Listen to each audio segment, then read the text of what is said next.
week we had the Sir Tony Robinson in this building signing copies of his new autobiography, No Cunning Plan.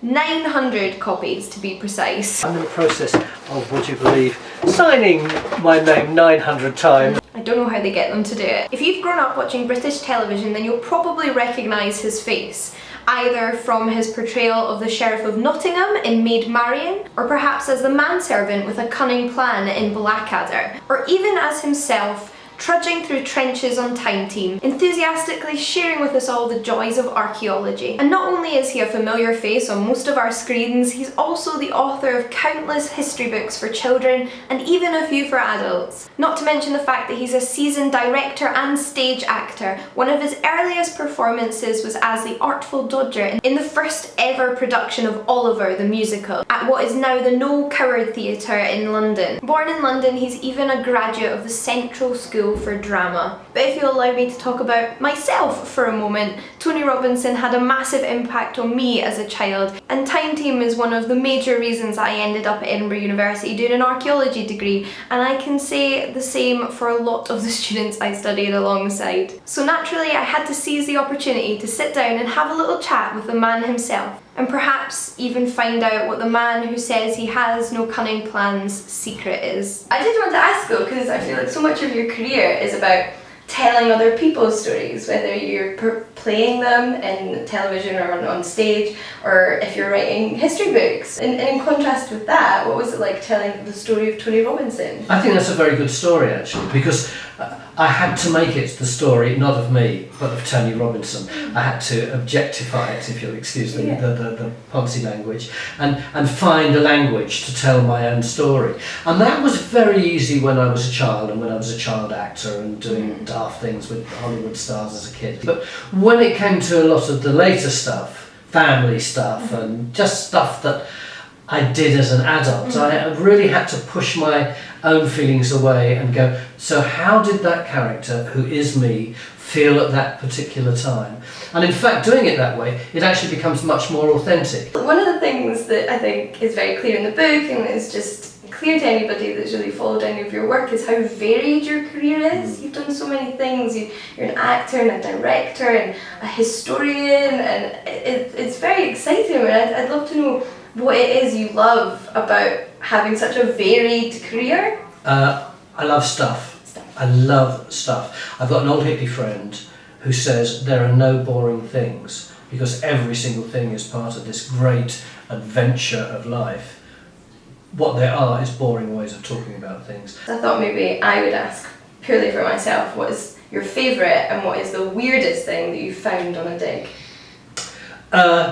My favourite was, we were excavating a place called Turpdean in Gloucestershire, and we were pretty sure that there was a Roman villa there. And so we got the various specialists, including a Roman flooring specialist. And he said to me at one moment, I think about 3 inches below where we are now, I reckon we're going to find a mosaic pavement. And then he handed me the trowel and said, would you like to excavate it? And I said, but I'm not an archaeologist, I'm just a bloke. And he said, yeah, but think about a floor. The whole thing about a floor is it's robust, that's why they're made. If you make a floor that isn't, it's a rubbish floor. He said, I'll look over your shoulder. And I was then able to excavate this entire floor. And first of all, there was just a couple of mosaics together, so yeah, that's fun, there's something here. And then a black one as compared with white one, so I've got 2 colours. Then a red one, and then gradually a whole pattern and a whole relief was revealed to me. And I was the first person to have seen that for 1600, 1700 years. And how exciting is that? That is an amazing feeling. The weirdest, you do find lots of people. As a species, we have done a lot of peculiar things. We have deposited a lot of things in weird ways. Often I've seen things like 9 horses' heads in a pit, but laid in such a way that you think this wasn't just a butcher or an angry jockey. This was actually deposited. Yeah. The book's called No Cunning Plan. What's the secret? I think the secret is just to keep as flexible as possible.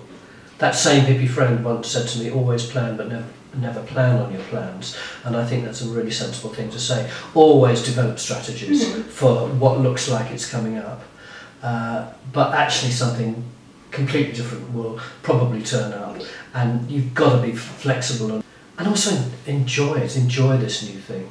I think there was always part of me, and I've written about that, not at some length, but I've referred to it in the book, how there was always a part of me that wanted to be a classical actor. I had to get away from that vision of what I wanted to be. And I think with actors, if you don't do what you decided you wanted to do at about the age of 17 or 18, it's very easy to consider yourself a failure, rather than thinking what opportunities are there out there that I could colour with my own experience, my own personality. So I think it's safe to say Tony Robinson is a man of many talents, something which is clear from even the opening chapter of this book, when Tony Robinson receives an invitation to be knighted at Buckingham Palace. This was not his first foray onto the royal soil of Buckingham Palace, however. There was even a previous incident with a tree, but no spoilers. Let me know your favourite work of Tony Robinson in the comments down below, and if you're as big a fan of him as I am, then don't forget to give this video a thumbs up. But until next time, I'm off to watch some Blackadder. So day one, and I was handed